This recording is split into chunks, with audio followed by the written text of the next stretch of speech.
দাউ দাউ করে জ্বলছে আগুনের কুণ্ডলী, আর তাতে একে একে ছুড়ে দেওয়া হচ্ছে পুরনো সব পরিত্যক্ত হাঁড়ি পাতিল।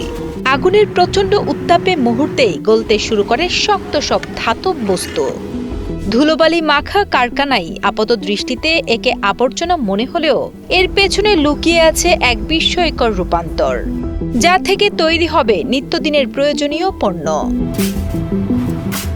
এটি মূলত পরিত্যক্ত অ্যালুমিনিয়াম রিসাইকেল বা পুনর্ব্যবহার করে আধুনিক প্রেসার কুকার তৈরির এক বিশাল কর্মযজ্ঞ।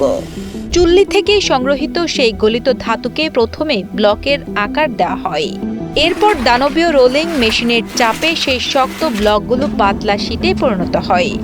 সেই ধাতব শীটগুলোকে নির্দিষ্ট মাপে গোল করে কেটে নিয়ে বসানো হয় শক্তিশালী হাইড্রোলিক প্রেস মেশিনে। মুহূর্তের চাপে সমতল ধাতুর টুকরোটি প্রেসার কুকারের গভীর ও মজবুত কাঠামোয় রূপান্তরিত হয়।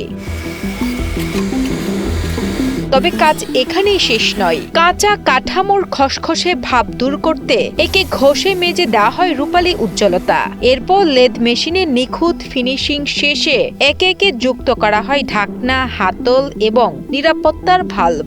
প্রতিটি যন্ত্রাংশ সঠিকভাবে কাজ করছে কিনা তা কয়েক ধাপে পরীক্ষা করার পর লাগানো হয় ব্র্যান্ডের স্টিকার। এভাবে পরিত্যক্ত ভাঙা হাঁড়ি থেকে কয়েক হাত ঘুরিয়ে তৈরি হয় আপনার রান্নাঘরের অতি প্রয়োজনীয় এই প্রেসার কুকারটি।